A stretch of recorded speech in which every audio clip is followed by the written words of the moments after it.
오늘도 금요 기도 자리에 나오신 우리 성도님들 한 분 한 분 주님의 이름으로 환영하며 축복합니다. 요 며칠 동안 날씨가 많이 포근해진 것 같습니다. 그동안 많이 추웠는데요.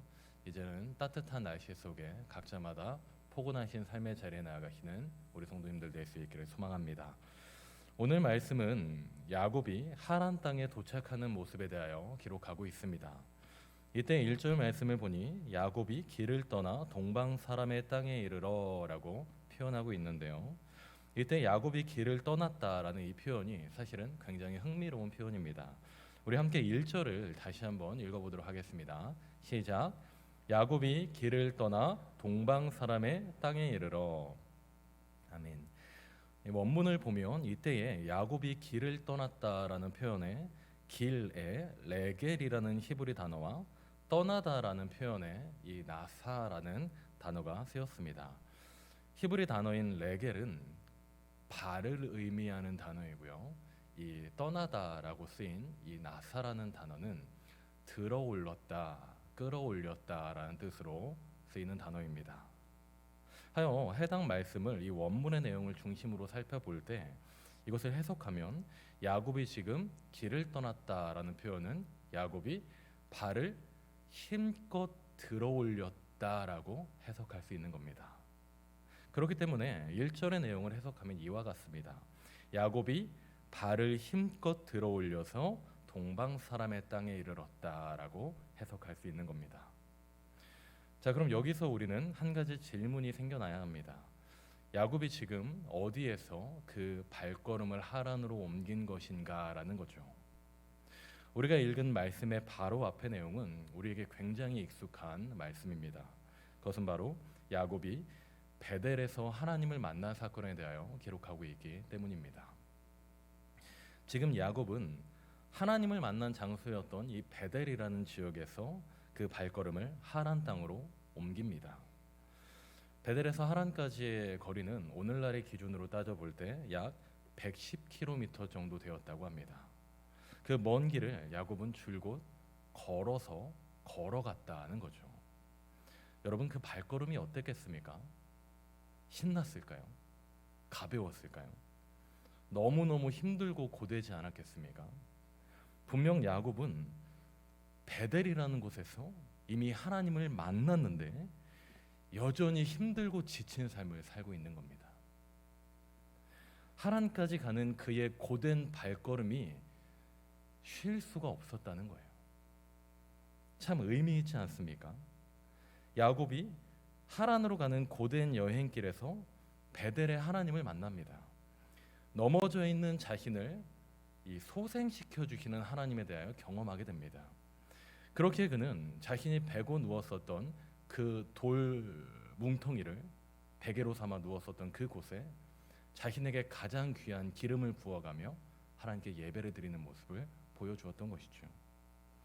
여러분, 그렇다면 야곱의 삶에 어때야 될 것 같습니까? 하나님을 경험했으면, 하나님을 만났으면, 나를 소생시키시는 하나님을 체험했으면 그의 삶이 이제는 좀 형통해져야죠. 이제는 그의 삶이 좀 풀려야 되지 않겠습니까? 죽도록 고생하고 죽도록 애쓰던 삶 속에서 이제는 하나님을 만났으면 이후로는 그의 삶이 형통하게 잘 풀려나가야 되는 거 아니겠습니까?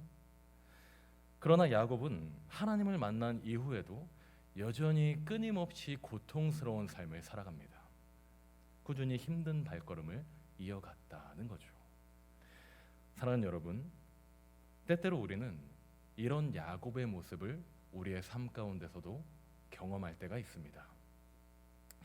나는 분명 하나님을 만났는데, 나는 분명 하나님을 체험했는데, 나는 분명 하나님을 경험하고 내 기도에 응답하시는 하나님을 나는 만났는데, 그리고 나는 하나님의 말씀대로 살아가고자 지금도 노력하고 있는데 여전히 내 삶은 힘들고 여전히 내 삶은 버겁고 변한 것이 하나도 없는 것 같은 이러한 고통의 삶, 이러한 아픔의 삶, 허망한 삶의 자리에 우리도 터덜터덜 나아갈 때가 꽤나 많이 있다라는 겁니다. 마치 야곱이 그 발을 힘껏 들어 올려서 터벅터벅 하란을 향해 나아갔었던 것처럼 말입니다. 그렇게 어느 주석가는 이때 야곱이 그 발을 힘껏 들어 올려서 동방 사람의 땅에 이르렀다라는 표현에 대하여서 그가 걸어온 길고 힘든 삶의 여정이 묻어나는 표현이었다라고 설명합니다. 힘껏 발을 들어 올리지 않는다면 한 걸음도 내디딜 수 없는 상태가 바로 야곱의 상태였다라는 겁니다. 자, 여러분, 야곱이 이렇게 힘들게 하란 땅에 도착합니다. 자, 그렇다면 그 마음에 어떤 소원이 생길 것 같으십니까? 여러분이라면 이때 야곱의 심정이라면 어떤 마음이 생기실 것 같으세요? 발 한 걸음도 떼기 너무 힘드니까 높이 들어 올려야 한 걸음을 내디딜 수 있는 상태. 그렇게 힘들게 하란 땅에 도착한 이 야곱의 마음, 어떤 마음이 드실 것 같으십니까? 만약에 저라면은 이때에 이제 내가 좀 쉬고 싶다. 이제 좀 편해지고 싶다. 이제 그냥 좀 쉬어버리고 싶다. 왜 나만 이렇게 힘든 거지? 나는 하나님을 만났는데 이제 그만 좀 쉬고 싶다. 편해지고 싶다. 이런 마음이 들었을 것 같습니다. 야곱이 이와 같이 힘들고 공고함 속에 가장 처음 찾은 장소는 2절 말씀을 보니까 우물입니다. 함께 본문의 2절과 3절 말씀을 우리가 짧으니까요. 우리 2절 말씀을 우리가 한 목소리로 합독하도록 하겠습니다. 시작. 본즉 들에 우물이 있고 그 곁에 양 세 떼가 누워 있으니 이는 목자들이 그 우물에서 양 떼에게 물을 먹임이라. 큰 돌로 우물 아귀를 덮었다가. 아멘. 오랜 여정길에 지치고 힘들었던 나그네인 야곱이 자신의 갈증을 피하기 위하여 우물을 찾았다는 것은 어찌 보면 참 당연한 이치인 것 같습니다. 참 처량하죠. 떨어지지 않는 발걸음을 의식껏 힘껏 올려가면서 앞으로 나아갈 힘조차 없어서 높이 발을 쳐 들어야만이 겨우겨우 앞으로 나갈 수 있는 삶의 고단함 속에서 이 야곱은 터덜터덜 하란의 우물가를 향해 나아갔던 겁니다. 그런데 여러분, 이 말씀의 본문의 내용을 살펴볼 때 하란의 우물가에 도착한 야곱의 모습도 굉장히 흥미롭습니다. 여러분이 만약에 이때 야곱의 입장이라면 어떤 행동을 하실 것 같으세요? 발을 높이 들어 올려야만이 겨우 한 걸음을 내딜 수 있을 정도로 몸과 마음이 처량한 상태입니다. 매우 지쳐 있습니다. 목이 마를 겁니다. 갈증이 날 겁니다. 여러분이라면 어떻게 하시겠습니까? 저라면은 가장 먼저 뭐를 먹을까요? 가장 먼저 앞뒤 제쳐놓고 저라면은 우물가의 물을 가장 먼저 먹었을 것 같습니다. 그런데 해당 말씀을 보면 야곱이 물을 먹었다는 표현이 없습니다. 야곱이 물을 먹었다는 표현이 없어요. 대신에 이런 표현이 있습니다. 함께 본문의 7절 말씀 우리 한 목소리로 같이 읽어보겠습니다. 시작. 야곱이 이르되 해가 아직 높은즉 아니니 양에게 물을 먹이고 가서 풀을 뜯게 하라. 아멘.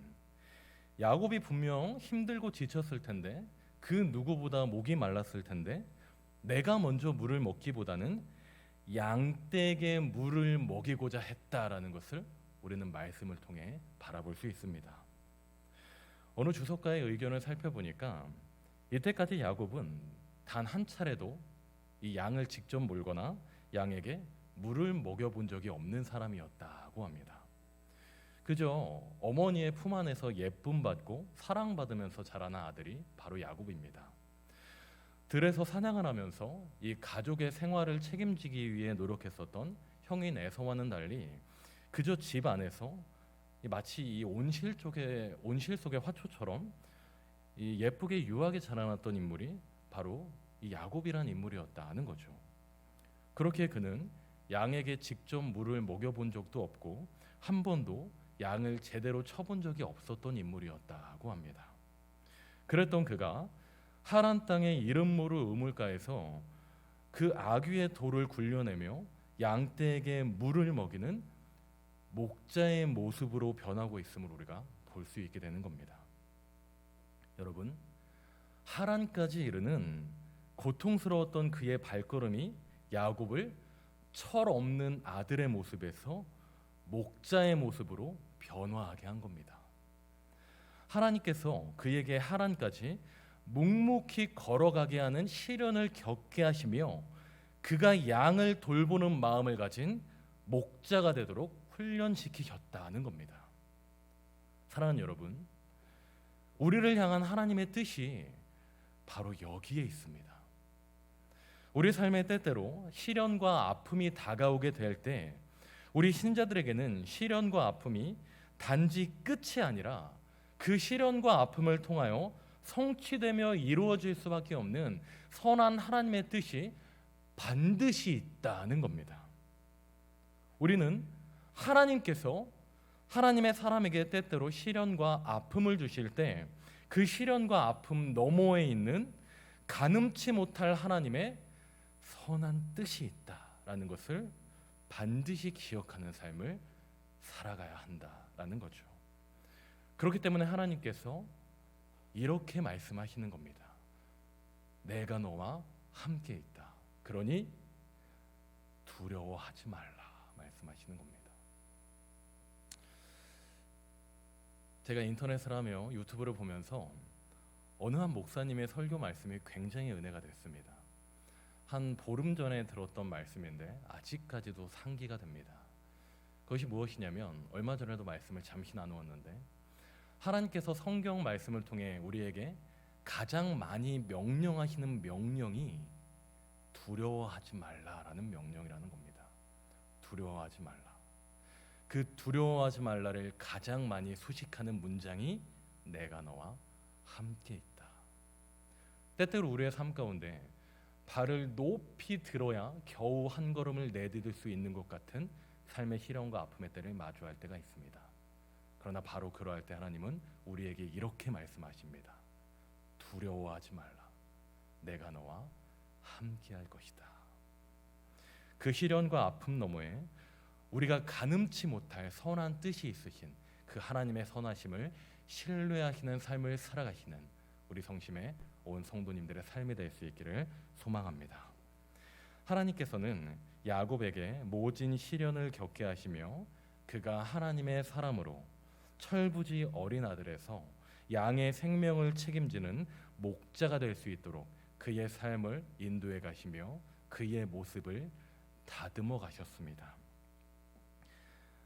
그렇게 우리 신자의 삶은 시련을 마주하게 될 때, 아픔을 마주하게 될 때 결코 절망하며 넘어지는 삶이 되지 않을 수가 있는 겁니다.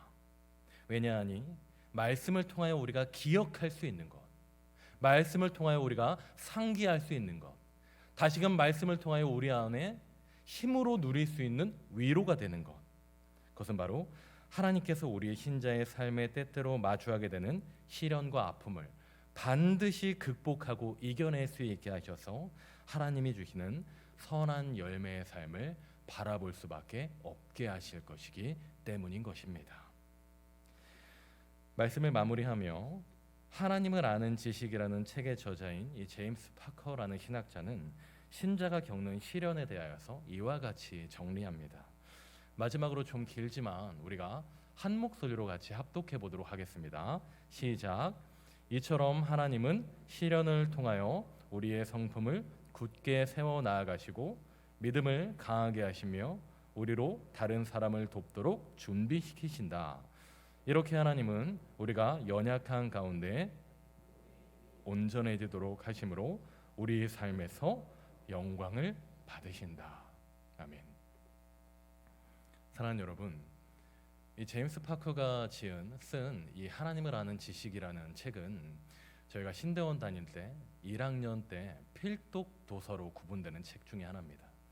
그만큼 신대원생들에게 많이 읽히고 주지되며 가르침을 주는 책의 말씀이 바로 이 책의 말씀입니다.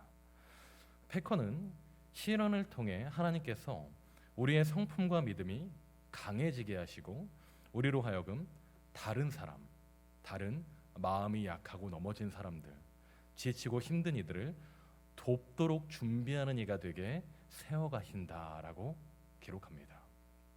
또한 우리가 연약함 가운데 그분의 힘이 온전해지도록 하시게 한다라고 표현합니다.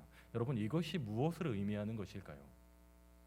우리가 연약함 가운데 그분의 힘이 온전해지도록 하시게 한다라고 합니다. 이게 무슨 의미일까요? 우리가 연약할 때, 우리가 약할 때, 우리가 넘어져 있을 때 나를 강하게 하시는 하나님을 체험하게 한다라는 말씀이 되는 겁니다. 내가 연약해 있을 때, 약해 있을 때, 넘어져서 일어날 수 없을 것 같은 바로 그 삶의 현장 속에서 나를 강하게 하시며 강하게 나를 일으켜 소생시키는 하나님을 만나고 체험하게 하신다라는 뜻인 겁니다. 하여 우리가 약할 때 강함 되시는 하나님을 경험하면서 그분을 노래함으로 하나님을 노래할 수밖에 없는 우리의 삶을 통해 하나님이 영광을 받으실 것이다 라고 표현하는 말씀인 겁니다. 사랑하는 여러분, 오늘 이 금요 중보 기도의 말씀이 우리 모두에게 힘이 되고 위로가 될 수 있기를 소망합니다. 그리고 때때로 우리의 삶에 시련과 아픔이 다가오게 된다 하더라도 마치 베델에서 하나님을 만난 후에도 여전히 힘든 발걸음을 옮겨야만 했었던 그 야곱이 하란까지의 힘든 발걸음을 포기하지 않고 감당했을 때 하나님이 주시는 그 놀라운 은혜를 체험했었던 것처럼 우리 삶의 지침과 힘듦 때가 지속되는 아픔을 우리 또한 경험하게 된다 하더라도 마치 오늘 말씀을 통하여서 야곱이 시련과 아픔을 통해 목자로 성숙해 나아갈 수 있었던 것처럼 우리의 삶을 아름답게 빚어가시는 선한 하나님의 계획이 반드시 있으며 우리의 삶에 이루어질 것이다 라는 사실에 마음의 힘을 얻고 위로함 얻어 우리의 삶의 자리에 나아가시는 우리 성도님들이 될 수 있기를 소망합니다. 아멘. 우리 함께 기도 제목 읽으시겠습니다. 우리 한 목소리로 같이 읽어보겠습니다. 시작. 때때로 마주하는 시련과 아픔 속에 선한 하나님의 뜻을 발견해 나아가는 삶을 살게 하소서. 아멘. 우리 한 번만 더 합독하시겠습니까? 시작. 때때로 마주하는 시련과 아픔 속에 선한 하나님의 뜻을 발견해 나아가는 삶을 살게 하소서. 아멘. 이와 같은 기도 제목으로 우리가 함께 기도하며 나아가도록 하겠습니다.